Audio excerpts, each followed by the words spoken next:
Hello, and welcome. Lucky you for stumbling upon. And if you are returning, high fives all around. It seems I may have stumbled upon something that is also not at all a new idea, and yet something on the precipice of something new altogether. It has left me with a research journey with no end in sight, which is very exciting. And the more the idea grows, the more I am inspired to document it, even for myself, but also in contemplation. What would I say to the religious bigots and zealots and fanatics of the world and of my world? What would I say to the non-believers or devout believers in their own truth? And not just that, but anyone caught churning in the exploitation of the mechanisms of mystery that we will pick apart today. Something that I have been digging in what feels like my entire life and picking away at, but the anatomy of a truth, teleologically, and what I fancy somewhat of a necromantic autopsy, perhaps. I think also boils down to an epistemological deconstruction of truth, justice, and its applications in a mental, physical, and spiritual war-torn world. And with that, the structure of truth, or the truth, will you go on this journey with me? I offer it as an antidote to the kool-aid, even.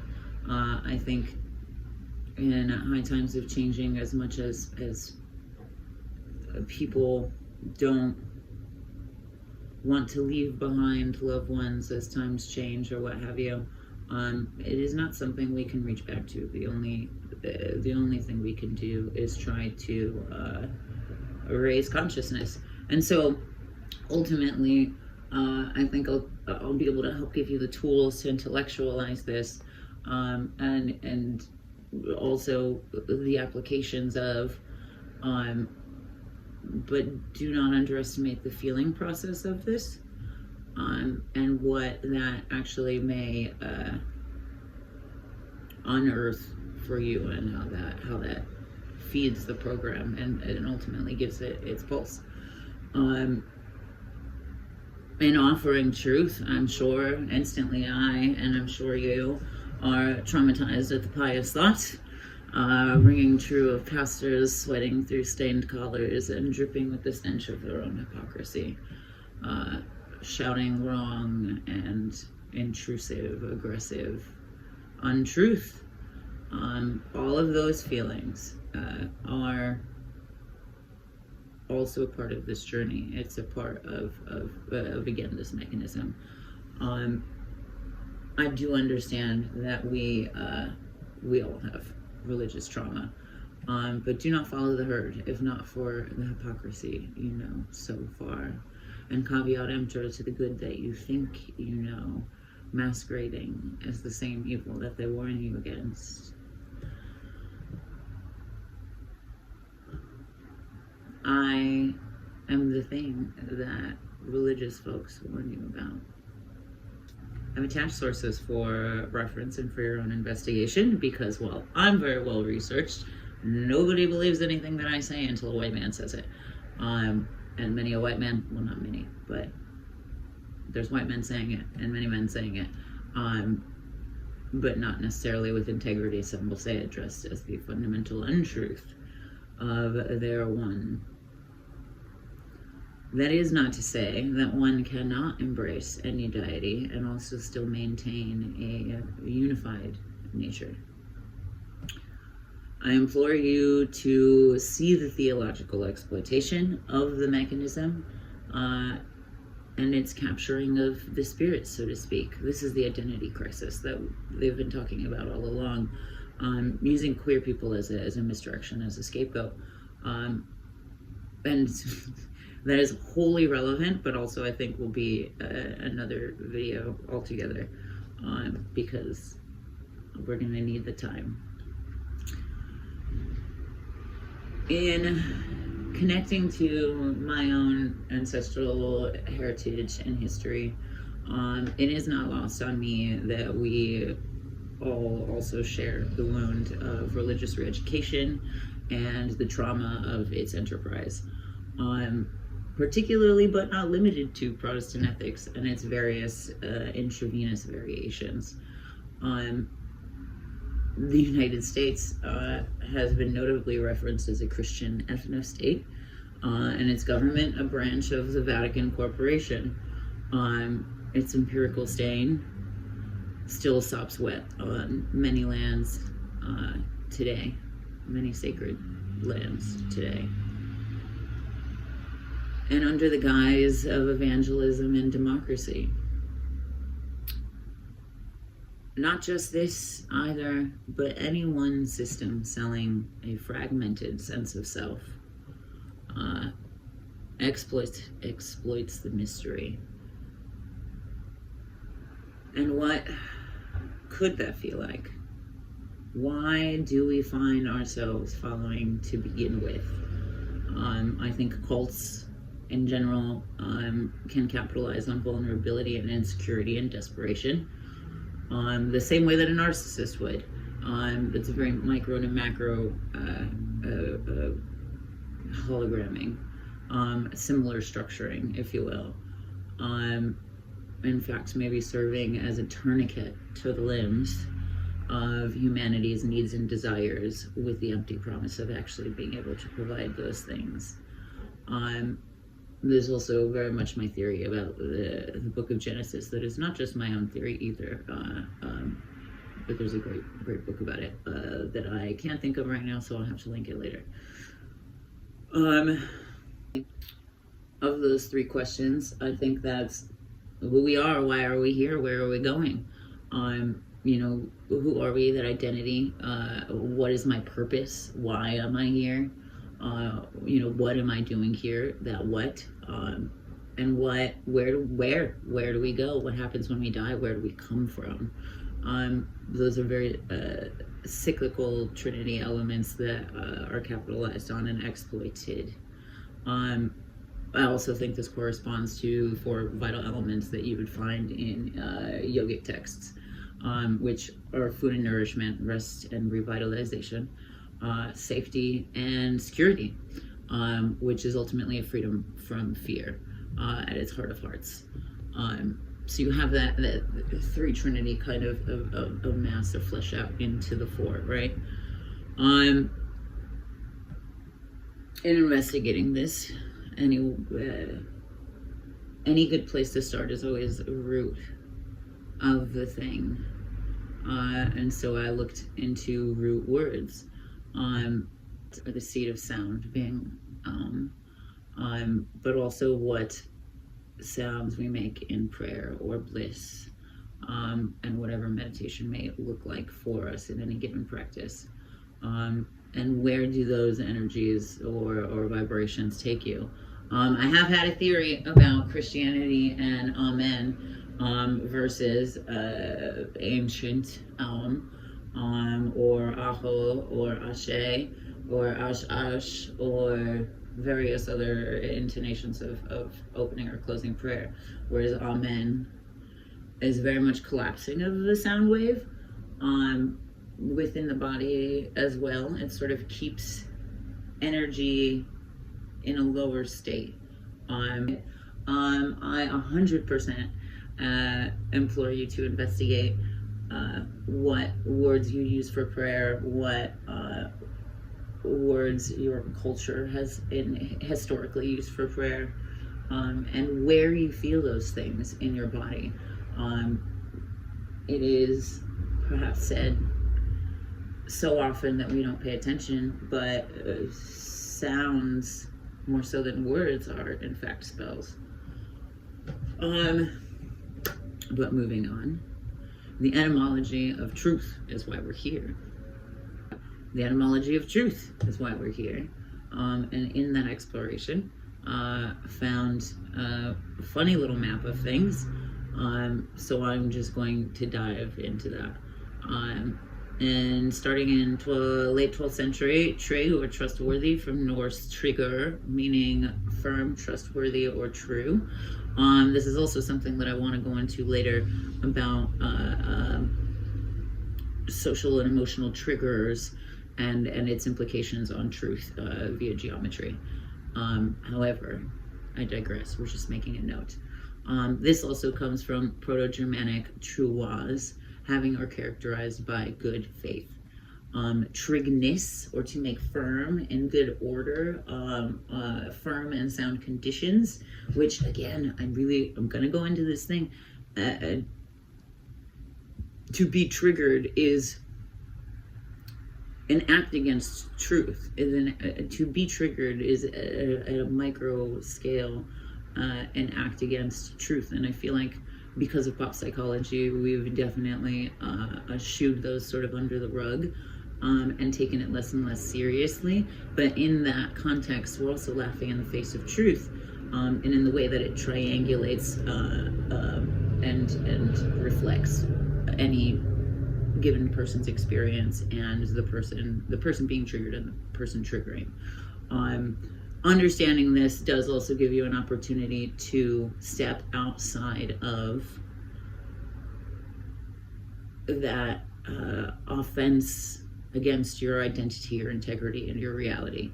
That is not to victim blame or shame, but that is to remind you that those feelings you have are always opportunities to reestablish your integrity outside of the things trying to break it down. And that's a very long process in interpersonal relationships. And I think a deeply interwoven and just as long a process in more macroscopic scale, like zeitgeist systems of thought, systems of belief, and ultimately corporations of religions.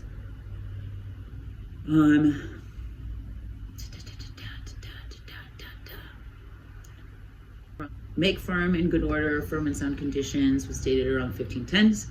The word truth in Old English comes from the word trouth. I could be pronouncing that wrong. I've never seen an E like that, which also means faith, loyalty, or fidelity. All of these are really like beautiful, like pathos-ridden terms, ethos-ridden terms. And yet truth is very predominantly built on the logos, and that may be where we falter as well. Maybe a key point in where we're faltering as well. Oh, trouth comes from tribal, which is promise, covenant, or contract, or agreement with. Again, that gaslighting or trigger thing. There's an agreement in that offense, or we step away from that. The opportunity always exists, always presents itself like a carousel. Tribal is an Indo-European word with the root word drew, which threw me for a loop because very different, correct? Which means tree. However, this becomes thoroughly more interesting the farther we go. Bear with me.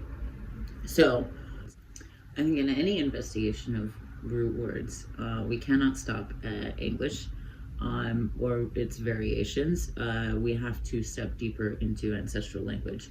While that may be more difficult because it is less documented and many have been exterminated, there is a truth in tonality and inflection that I have also noticed among multiple ancestral languages, as well as relationship to light language, but that'll probably also be a different video.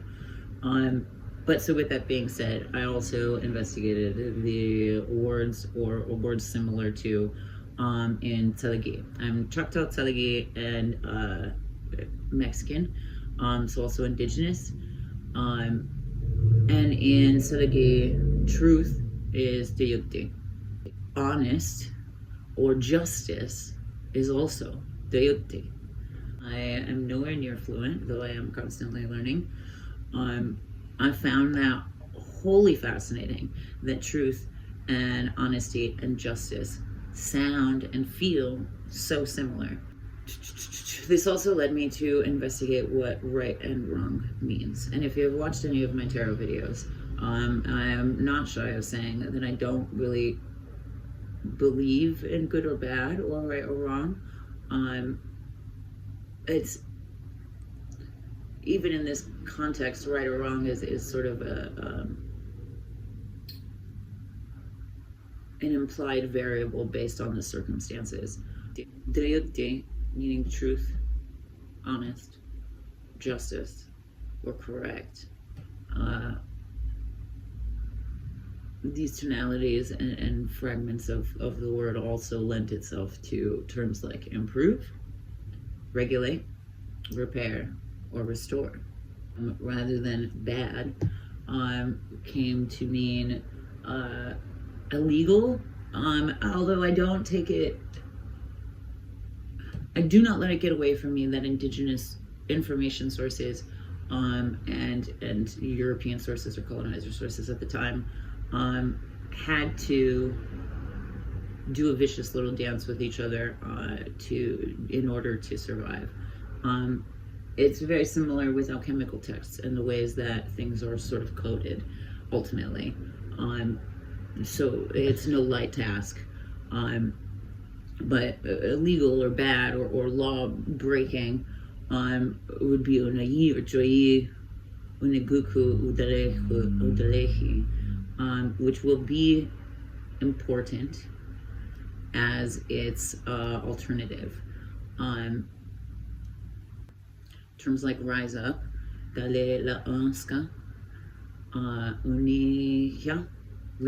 living, full of life, or something alive, or ᎦἱᎪ噚, looking for. All important, all relevant, and I don't think by any, what is it called when people say, oh, I don't think by any coincidence that these are similar intonations. Or relevant, related concepts in some way. In digging deeper into these regulate, repair, restore kind of terms, to amend or amend suggests life and spirit as well. It's very much intonations from the inside out and from the outside in. It's a key point in yoga, the idea of the scattered versus the union.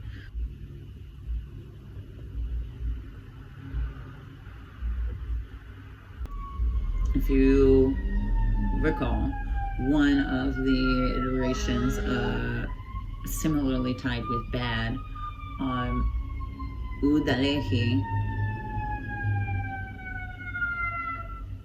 ties very intimately with the Telugu word for tree. If you recall, one of the intimately related terms for bad or lawlessness, what have you, is Ꭶ噚, which weaves back into the Telugu word for tree, or Ꭶ噚ᴜ, for plural, which 100% brings me right back to this Indo-European root word for tree, or dru, these like sort of guttural intonative sounds.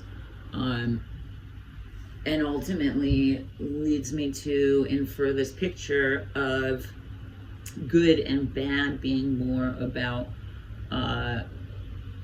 growth, or not even stagnation, growth or decay. Are we giving or are we taking? Are we adding, rings to the circle of our tree in growth and standing strong, or are we out of order with the universe?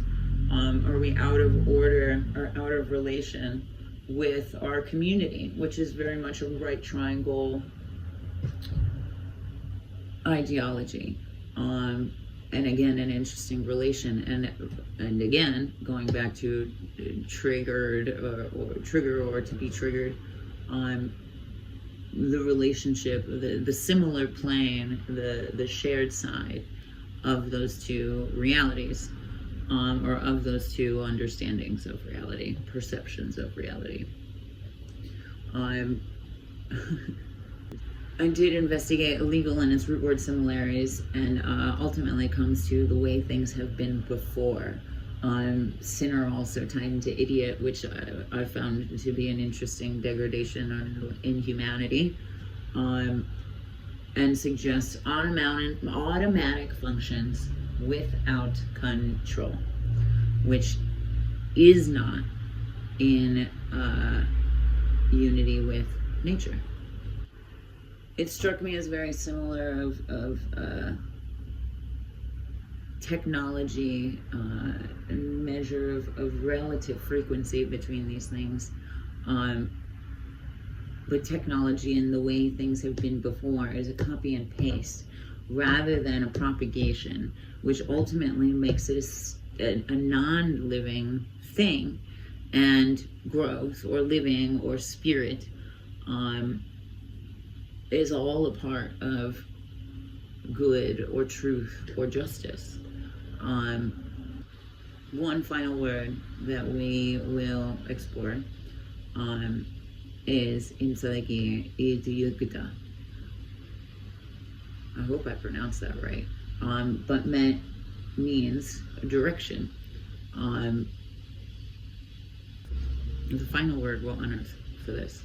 ᎦἱᎪṕ is ᎦἱᎪṕ, but means direction. Another interesting word, ᎦἱᎪṕ, which would mean looking for. And I think in terms of deity, or spirit, or divinity, or truth, what's right or good is actually an amalgamation or a unity of a regulation or repair of truth in between these things that may have felt stagnant and things that are looking to grow. It's a sign of life, and it is perhaps breath, as simple as the fact that a tree even breathes, that is in fact what we are all looking for, be it by God or death or any other name that they sell it to us on a plate. But I digress. A relative truth is also a non-local reality, which accentuates this concept. It's in fact a Pulitzer Prize winning idea. So again, not a truth that is new, but a truth that is on the precipice of something new altogether. Something that is discovered and also unearthed as ancient by the people, the very people that we have silenced. Expanding, we've brought up this concept of right triangles and of relative planes of symmetry, which also led me on a fun little adventure in the mathematics and of trigonometry. The original definition, or the definition for trigonometry as of 1895, is a branch or doctrine of mathematics that deals with the relation between sides and angles of triangles or triangulations. The geometry of triangles is particularly important here. In my first diving in, recognizing its applications in various other forms, in weight-bearing rigging, has been a very useful tool. In active mobility balance has also been a very incredible tool for me. But I'm also not the first one. Kant associated geometric knowledge with the pure intention of space. To know that an isosceles triangle, i.e. with two equal sides, has two equal angles at the base, the mathematician must produce a particular construction that makes the truth of the claim demonstrable. This is where truth can be built up and also broken back down. The intuition of space was also not wholly just Kant's idea. He built on a lot of ideas with Plato and Pythagoras and Thales and Euclidean elements and Euclid's elements. Right triangle geometry, or the geometry of a circle, and its trigonometric identity is also the one. But the one is not unique and individual. The one is a functioning part of the whole. The one is also many. And that original concept came about from Babylon, well before Greece, which I think is actually an interesting fact and a fair hand to lift up the work of Amon Hillman. But I digress. Beyond geometry and its various rules, to explain the natural order of things, is electrical engineering. It has been something that I have dug into for a hot minute now, that the Ohm circuit also mimics this Trinity mechanism, right? Or not mimics, is exemplary of. Its positive and negative charge, the impact of the current, and the necessity of the resistance are all very important things that, again, are on that mechanism of Trinity. And also very significant even in the context of resolve within that mechanism. I have absolutely found fascinating similarities with the Ohm circuit and the seed of sound, or the egg of creation, and various research that I have dove into about that. It's also not a new idea, despite the consistent questioning of what came first, the chicken or the egg. It was always the egg, even as we are cells in the womb, we all start as the egg. Not just with geometry or electrical engineering, but maintaining this idea of technological applications. Character coding maintains this pattern recognition as well. Pirate software, super fun. Had a fun little clip where it talks about monster design, and monster design based on the golden triangle. There's, again, a mechanism of threes: damage, toughness, and speed. And if you were to design your own monster, perhaps more relatable terms would be your grounding flexibility or resilience, your efficiency, and your impact. And these ratios are integral for playability. But not just game coding, but gamifying and coding relational values. To build constructs or to break them. To build truth and also deconstruct it. It's applied in outreach, in application processes, in expectations and management relations, in resistance and resolve. You'll start to notice this rule of three fractal of responsibilities or persuasion, especially in self-help programs.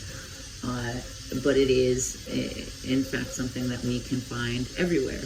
And I think is also a key to understanding our relational values and our capacity to navigate conflict within our relational experiences.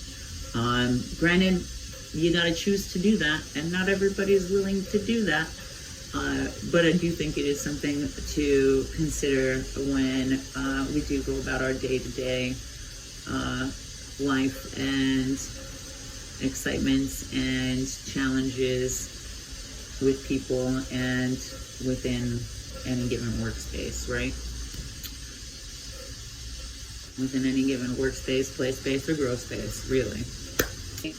This, okay, we'll backtrack a little bit, but 100% made me want to dive more into, because there's 100% new terms being developed for people learning Indigenous languages to be able to describe the world that we're living in. So that's going to have to acknowledge technology in some way. However, the ways in which that it is being acknowledged are terms relating to spirit in a lot of ways. Terms like dynamic access control still very much are in line with these root words. And there was I want to investigate more in terms of the development of terms like autocorrect or natural pencil, and its insinuations about natural law and its assumptions, ultimately, about the direction of. It alludes to automatic functions and functions without control. And that is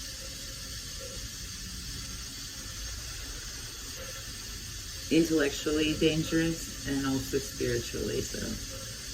I think that is the key point in the story of Adam and Eve. It is not, in fact, that this person was created from a rib thrown in a pot and out came a person, but it is a very illustrative metaphor for the collaboration of these energies, be it male or female, Ꭶ whatever it is, sun and moon, however it is that you acknowledge contrast and also acknowledge resolve. Even in music, it's the way you find your middle C. But going back to the Bible, that rib, if you think about it, is very much where your breath or the neurological connectivity between your gut and your heart and your brain very much has to pass. It's a metaphor. It's a story about separation. It's a story with a very deeply illustrative metaphor about separation of self, be it right brain, left brain, thought, desire, spiritual, physical, psychological, literal, however it is. It's a recipe for psychosis.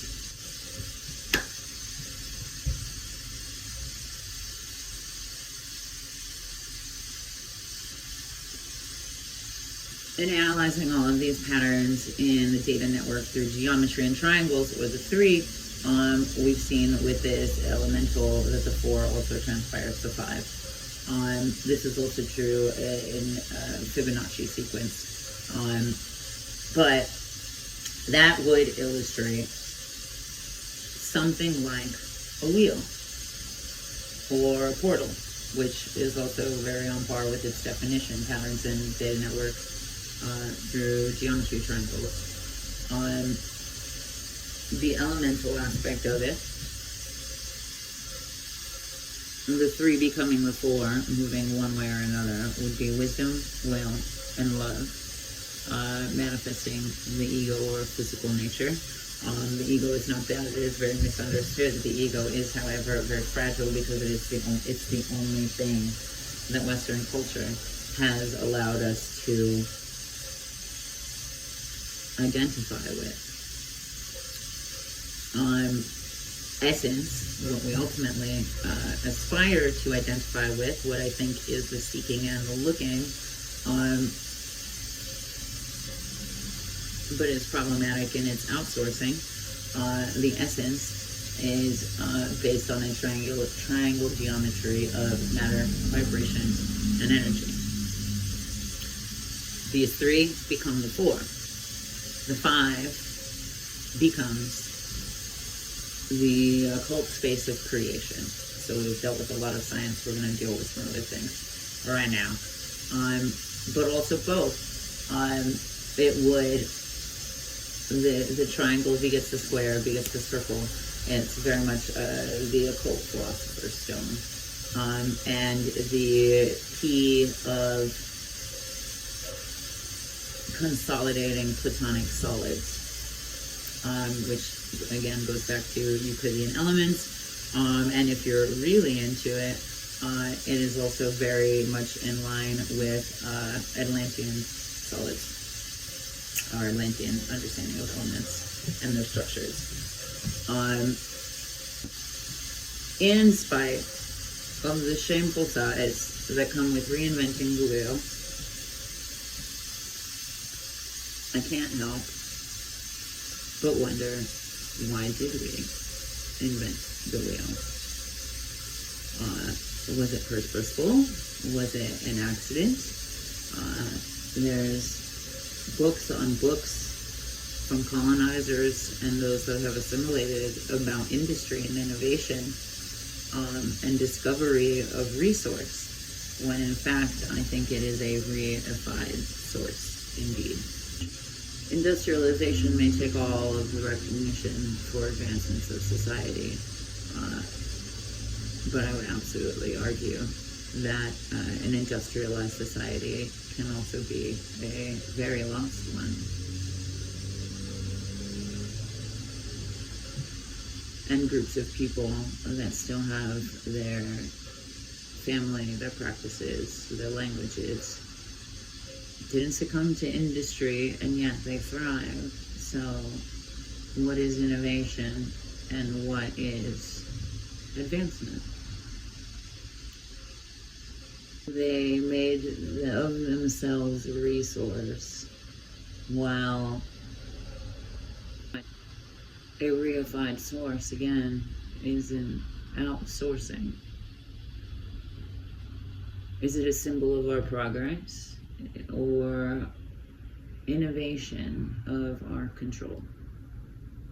The wheel, the cross-bearing orb, a symbol of domination and reign over the world. Destruction where there could have been creation. Applications of these principles don't just stop here. It is the spark of the golden triangle. It is the phi ratio. It's something people used to write music to prove theorems, to plot and to plan. It is the atom. It is the egg. It is the circle. Creation, pretty proper. And it also expands infinitely. There's new research about telescopic photo suggesting that the beginning of the universe exists in all directions.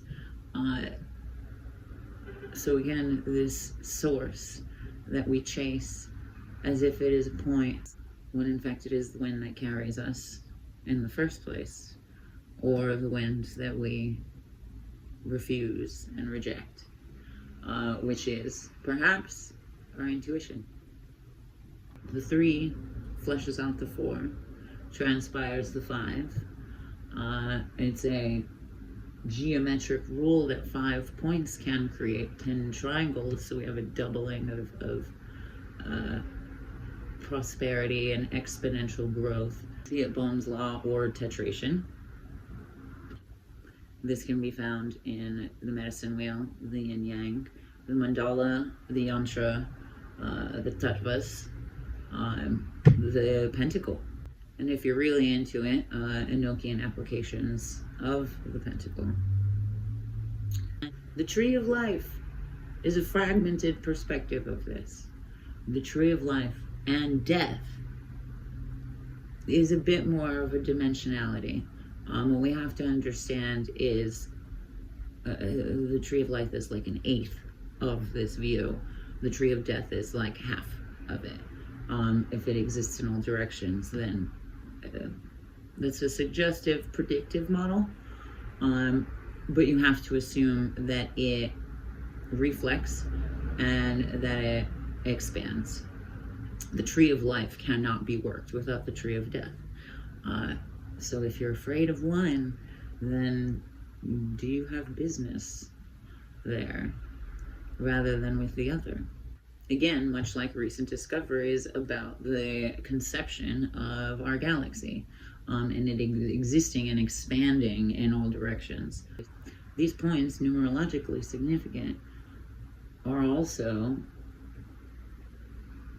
both mathematically, scientifically, technologically, and spiritually, emotionally, physically, spiritually, interrelational, dimensional triangulations.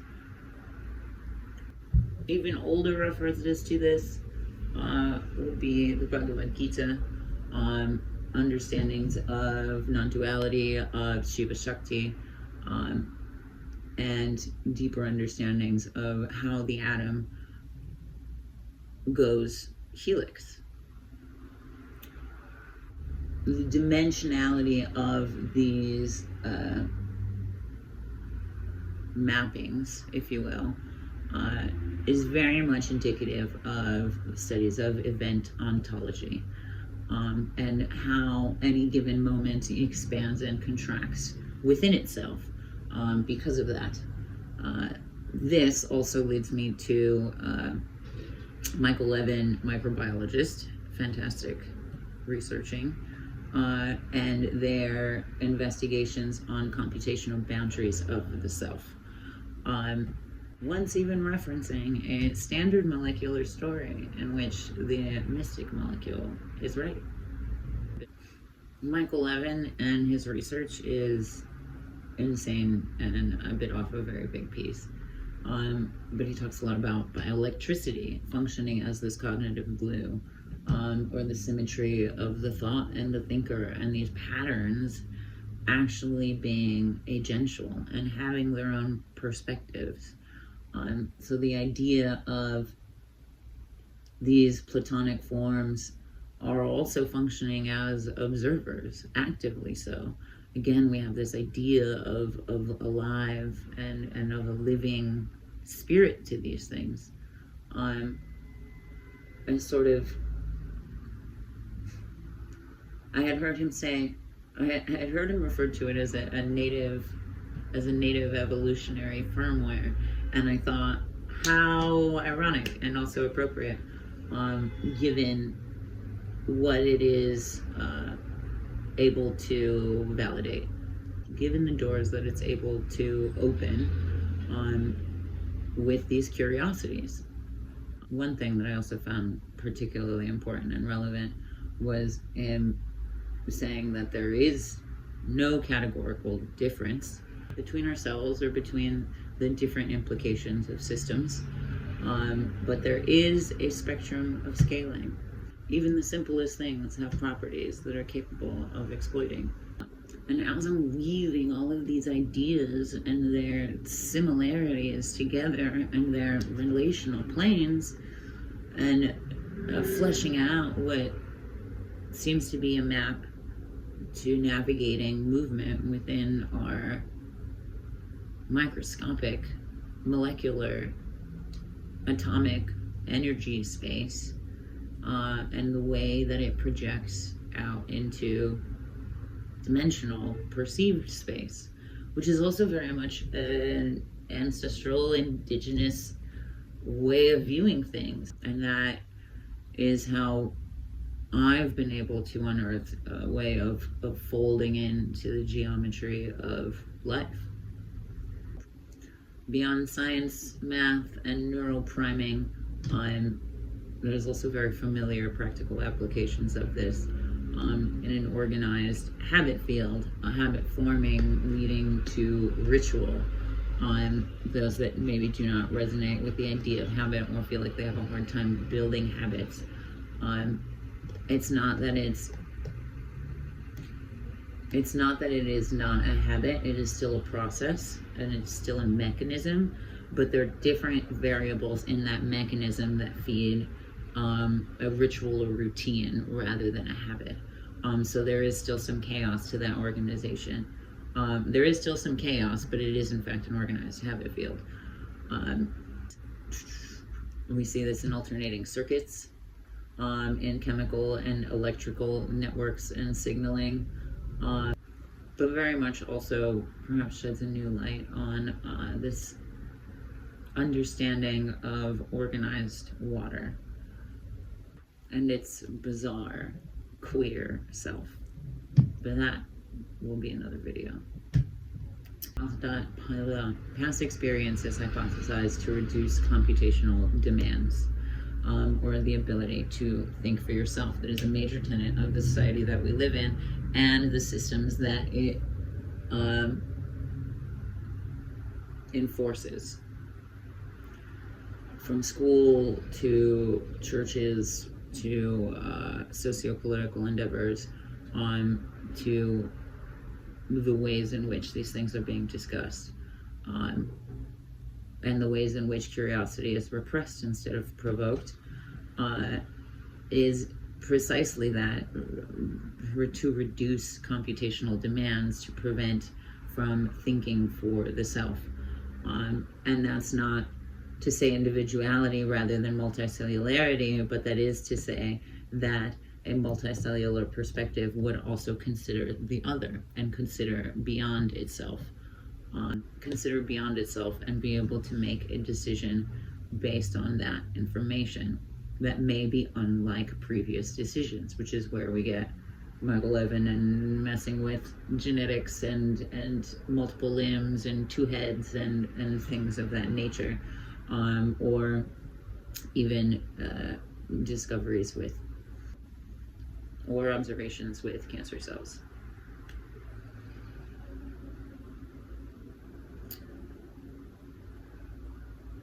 What was I saying? Past experience. Reducing computational demands happens in the prefrontal cortex by providing bottom-up predictive information that informs subsequent stimulus. Action mapping, a map that I had said earlier. And this also directs me back to, again, root words in the etymology of truth, or what was the one word, particularly lawlessness or right. Past experience, or the way that things have been, that dictates law more than anything etymologically, in which case we are copying and pasting bad systems rather than working toward resolve. And that is something that I remember him saying, Ꭶန့Ꭺန့Ꭲ saying about cancer cells too, was cancer cells, or that the microbiology is having an identity crisis, and sort of serves as a cancer to itself. And that is why we're sold on various platters things that dress your identity for you and present it for you so that you don't waste time resisting and questioning it for yourself. This bottom-up versus top-down idea very much illustrated for me things like trickle-down economics, or multi-level marketing schemes, and again, industrialization or colonization, inhumanity and lifelessness versus control, which there is no life in those things. So what a box, and ideas of hierarchy, and the ways in which we have thought that has been so necessary. And the more I explore truth and Zen, the more I find hierarchy to be a farce, an unnecessary one at that, a very unnecessary one at that, and one lacking awareness. We've sifted through all of these various modalities of science, but on the rising wave of AI, these systems, this mechanism is also how we've been able to train AI in identifying patterns in neural networks on small scales to influence action mapping, or learning. And now more so because they're able to perceive information in a wholly different way with new models of Gemini and what have you, which in and of itself brings perspective into the situation and blurs the boundaries between its own agency and capacity for. And people don't really like this idea. In fact, even the goodest of people have been very blindly inhumane about it, and very ignorant to something that I think is also very clearly in their face, should they see the humanity in themselves beyond their ego. It bears the question, really, if AI can compound on its understanding, then what then of the choice to barrel forth down this path previously paved for us with arrogance and ignorance in the face of truth, in the face of a bold and pulsing truth within this mechanism of mystery. And they're counting on the designers of these thought mechanisms and paradigms of motion capitalize on separations and segmentations of time, of space, of present, of presence, which very much, I think, absolutely are maybe more metaphysical ideas, but addressing event ontology and boundary of the self, in something Michael Levin calls cognitive light cones, which is going to be a whole other video on its own, I'm sure. And the limitations of the linear range that we have, again, with our selfishness, our inability to resolve, and going all the way back to navigating situations of narcissistic abuse, and being triggered or being triggered or being the one triggering, and even going back to management ideals on this, triangulated perspective. It's a communication problem. Bioelectrically, chemically, it's a communication problem, not a micromanaging problem, not a identity problem, not a personality problem. All of this to say that my curiosity leads me to truth is a living presence, not to be misunderstood with a man. Much like DMT potential lies in the space within a breath, or much like we've been able to identify magnetic charges in the air or the ether. It is given life through awareness, and responsibility and integrity, even. Ꭶ噚Ꭺန့, which again is a beautiful word that seems to pull on concepts of both what we've been told to think is good and bad. And perhaps awareness, responsibility, and integrity are the three main points in a triangulation to flesh out the 4 and the 5 of honor, and to be honorable. Ꭶ噚Ꭺန့. And I've always said that while the most feminine thing you can do is create, the most masculine thing you can do is to honor and protect that creation. And that is, again, perhaps the grand misunderstanding of what is. Maybe that's the recipe to make it.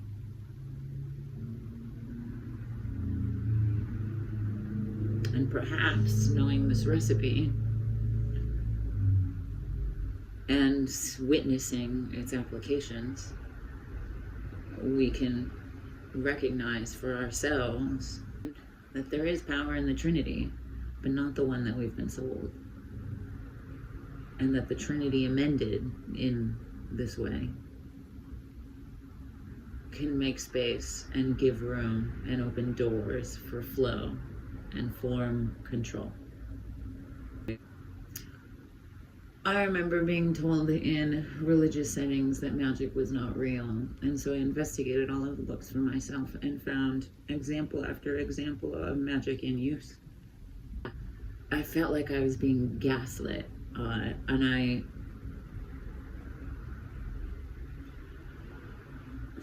I was labeled problematic and evil and sinful, and not just in religious settings, but in academic settings, for being curious and investigating that which was assumed and that which was dictated. I'm not the first Native kid to get kicked out of a class for being like, that's not how that happened. But religion and magic was constantly a thing for me. And maybe that's why I've spent so much of my life interested in theology and metaphysics and the science of these things, moving very deeply both forward and backward to find whatever I could that made more sense than the illogical assumptions that were being peddled. Come to find out, God doesn't hate magic. Magic is God, not the other way around. And that the Trinity is not what we have been told.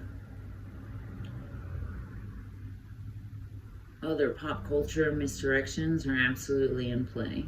Organized religion is not the only. Western astrology is very much its own fragmented truth, and one that feeds the ego like a rabid dog. Music and media, though I love and enjoy, has also notably been used as a psyop along with fine arts. There's very interesting writings about it, and it absolutely makes you consider a little more deeply in your critiques of.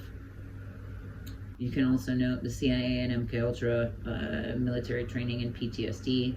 Again, going back to this concept of trig, the root trig and triggered, and the way being triggered or to trigger someone creates a disharmony and triangulations of perspective and truth, both of which are also organizations that have exploited things like smell and memory for its neuroscientific implications in organizing our sensory reality.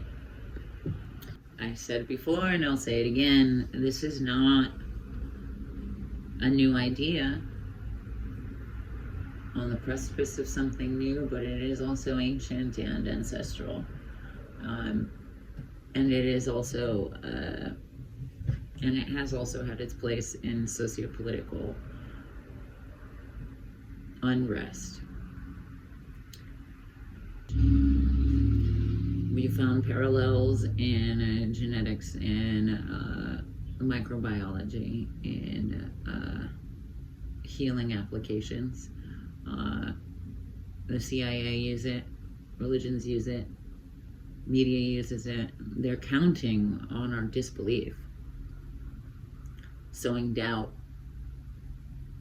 deep within. But the government fears and has feared information like this. The Germans were notably terrified of this particular mathematic and philosophical knowledge for its social and mechanical applications. They thought it would make them unruly, for the same reasons that people probably fear anarchy, when anarchy is really just non-hierarchy and integrity at its heart of hearts. And so we unravel and we redirect. My intention in spelunking in all of this information and sharing it is to raise vibration, and not in the hierarchical sense that's being spouted today, but in the understanding of integration rather than escape.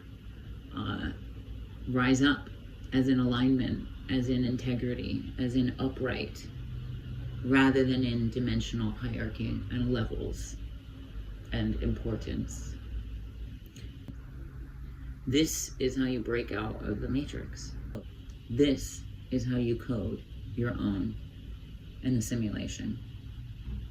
And if nothing else, then I hope it illustrates to you that most things, if not all, are quite magical. I hope that you are well. I hope this serves you well. May you digest.